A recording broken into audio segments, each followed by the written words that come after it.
दही आलूची भाजी या पद्धतीने एकदा नक्की बनवून बघा। कोणतीही पेस्ट वगैरे न वापरता आपण ही भाजी बनवलेली आहे आणि खूपच छान लागते। कमी साहित्यात तयार होणारी ही दही आलूची भाजी पुरीबरोबर, राईसबरोबर किंवा नानबरोबर वगैरे तुम्ही खाऊ शकता। अप्रतिम लागते। तर एकदा नक्की बनवा आणि मला कमेंट्समध्ये जरूर सांगा तुम्हाला ही रेसिपी कशी वाटली। आणि रेसिपी आवडली तर चॅनलला लाईक्स, कमेंट्स आणि सबस्क्राईब करायला विसरू नका। तर इथे बघा मी घेतलेले आहेत छोट्या साईजचे बटाटे, बेबी पोटॅटो म्हणतात याला। हे मार्केटमध्ये तुम्हाला सहज मिळतील। तर हे उकडलेले बटाटे घेतलेले आहेत। आता तुमच्याकडे छोटे बटाटे नाही मिळाले तर मोठे साईजचे बटाटे असतात त्याचे तुम्ही 4 असे छोटे भाग करून घेऊ शकता। त्यामुळेही तुम्ही अशी भाजी बनवू शकता। आता ह्या बटाटे काय करायचं, एखाद्या फोक किंवा सुरीच्या साहाय्याने याला असे होल होल करून घ्यायचं। म्हणजे काय, आपण जेव्हा हिची भाजी बनवू तेव्हा या मसाल्यांचा फ्लेवर वगैरे पूर्ण आतपर्यंत जाईल। जेव्हा बटाटा खाऊ तेव्हा फिका लागणार नाही, कारण आपण याला कट करणार नाही, असं पूर्ण अख्खाच बटाटा वापरणार आहोत। त्यामुळे ही कृती करून घेणं खूप गरजेचं आहे। आता सर्व बटाट्यांना असे मी फोकने टोचे मारून घेतलेले आहेत। आता काय करायचे, एका वाटीमध्ये घ्यायचं आहे दही। तर इथे मी ताजं दही घेतलेलं आहे, पाव कप दही घेतलेलं आहे। पाव किलो बटाट्यासाठी पाव कप दही बस होतं आणि दही आंबट नसावं ह्याची काळजी नक्की घ्यावी। आता पाव कप दह्यामध्ये मी इथे मसाले घालून घेते आहे। तर पाव चमचा हळद घालते। मसाले आता घातल्यामुळे काय होतं, ते आपण फोडणीमध्ये घालतो तेव्हा ते करपत नाहीत। तर 1 चमचा इथे मी काश्मीरी लाल मिरची पावडर घातलेली आहे। ही तिखट नसते पण कलर खूप छान येतो। आता नसेल तुमच्याकडे काश्मीरी मिरची पावडर तर रेग्युलर लाल मिरची पावडर घातला तरी चालेल। 1 चमचा धने पावडर घेतलेली आहे आणि सोबतच आपल्या भाजीला जबरदस्त टेस्ट येण्यासाठी इथे मी अर्धा चमचा किचन किंग मसाला घेतलेला आहे किंवा तुम्ही सब्जी मसालाही वापरू शकता। नसेल तर गरम मसाल्याचं प्रमाण थोडं जास्त वाढवू शकता।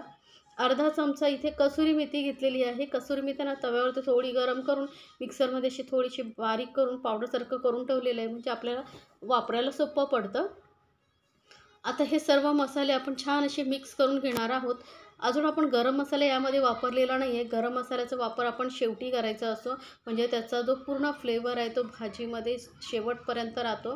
त्यामुळे गरम मसाला आधीच वापरू नका, कारण ते भाजलेले वगैरे मसाले असतात। जर तुम्ही आधीपासून त्याला वापरलात आता तर त्याचं जी टेस्ट असते ती निघून जाते। आता हे सर्व मसाले दह्यामध्ये मी छान असे फेटून घेतलेले आहे। यामुळे काय होतं, मसालेही छान मिक्स होतात आणि दहीही चांगलं फेटलं जातं। तर हे दही आपलं तयार आहे। आता आपण वळूया पॅनकडे। तर पॅन चांगलं गरम झाला की यामध्ये मी तेल घेते।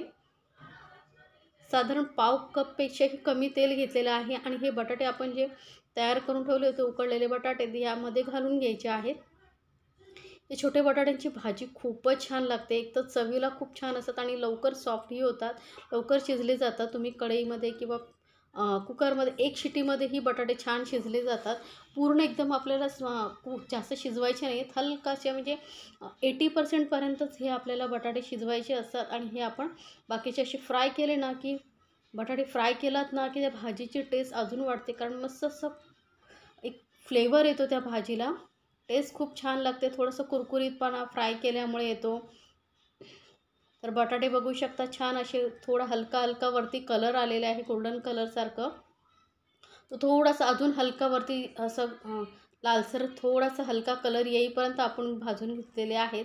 तर आता हे बटाटे काढून घेते। आता सेम तेलामध्ये उरलेल्या तेलामध्ये मी 1 चमचा बटर घातलेला आहे। बटर वितळलं की आपण यामध्ये घालणार आहोत 2 कांदे घेतलेले आहेत, मध्यम आकाराचे बारीक चिरून घ्यायचे आहेत कांदे। आणि कांदेही आपण आता व्यवस्थित भाजून घेणार आहोत। कोणतीही पेस्ट वगैरे न वापरता आपण ही भाजी बनवतोय, पण चवीला अप्रतिम लागते। तर नक्की बनवा आणि जर रेसिपी आवडली तर चॅनलला लाईक्स, कमेंट्स आणि सबस्क्राईब करायला विसरू नका। सोबतच बेल आयकॉनवरतीही नक्की क्लिक करा, म्हणजे माझ्या नवीन रेसिपीची नोटिफिकेशन लगेचच तुमच्यापर्यंत पोहोचेल। तर आता बघू शकता कांदा थोडासा असा ट्रान्सपरंटसारखा गुलाबीसर झालेला आहे। त्यानंतर यामध्ये आपण घालणार आहोत हिरवी मिरची। तर 1 हिरवी मिरची घालते, कारण आपण काश्मीरी मिरची पावडर वापरली ते तिखट कमी असते, त्यामुळे 1 हिरवी मिरची घातलेली आहे थोडा हलका तिखटपणा येण्यासाठी। आता तिखट तुम्हाला किती हवं आहे त्यानुसार तुम्ही मिरचीचं प्रमाण कमी जास्त करू शकता। 1 चमचा इथे आलं लसूण पेस्ट घेतलेली आहे। आलं 5-6 लसणाच्या पाकळ्या आणि 1 अर्धा इंच आलं किसणीवरती किसून घालू शकता किंवा पेस्टही घालू शकता, पण फ्रेश वापरलं ना किसून वगैरे का चव खूप छान लागते। आता हे सर्व साहित्य बघा मस्त असं भाजलं गेलेलं आहे. टोमॅटोची क्वांटिटी ही कमी झाली आहे, थोडं आळलं गेलेलं आहे आणि मस्त असा सुगंधही सुटलेला आहे. आता यामध्ये आपण सिक्रेट इन्ग्रेडियंट्स घालणार ते म्हणजे काय, बेसन. बेसनमुळे काय होतं, आपण यामध्ये कुठलीही पेस्ट वापरली नाही तर मग काय होतं, जेव्हा भाजी तयार होते ना तर एका साईडला पाणी एका साईडला तेल असं होतं. त्यामुळे ते छान असं मिळून येण्यासाठी आणि ग्रेव्हीला छान दाटसरपणा येण्यासाठी आपण बेसन आता घालायचं. म्हणजे काय होतं, कांद्याबरोबर ते छान असं भाजलंही जातं आणि खमंग असा सुगंधही येतो आणि भाजीला चवही खूप छान लागते. तर या पद्धतीने नक्की बनवून बघा. तर बेसनही बघा आपलं मस्त भाजला गेलेलं आहे, फेस छान येतो आहे. आता यामध्ये आपण घालून घेऊया जी मसाल्यांची दही घालून पेस्ट बनवून ठेवली होती ती. तर दही शक्यतो आंबट घेऊ नका, लक्षात ठेवा. ताजं दही घ्या म्हणजे आपली जी ग्रेव्ही आहे जास्त आंबट होणार नाही, चव खूप छान लागेल. आता हे मसाले घातल्यानंतर आपल्याला फटाफट फेटून घ्यायचं आहे, कारण नाहीतर दही फाटू शकतं. तर फटाफट मिक्स करून घेतलेलं आहे आणि गॅस एकदम मंदवरती ठेवायची आहे. मंद गॅसवरती आपल्याला हे मसाले चांगले असे परतून घ्यायचे तेलामध्ये. आता याला कवर करून फक्त 2 मिनटं आपण हे मसाले शिजवून घेऊया. तर 2 मिनटानंतर बघू शकता मसाले मस्त शिजले गेलेले आहेत. कलर बघू शकता किती छान असा आलेला आहे आपल्या ग्रेव्हीला आणि चविष्ट ही तेवढीच होती. एवढा सुगंध पसरला आहे ना किचनमध्ये की तुम्ही असं म्हणाल की आता बघितल्याबरोबर मी पटकन बनवून खाईन, एवढी चविष्ट लागते ही भाजी.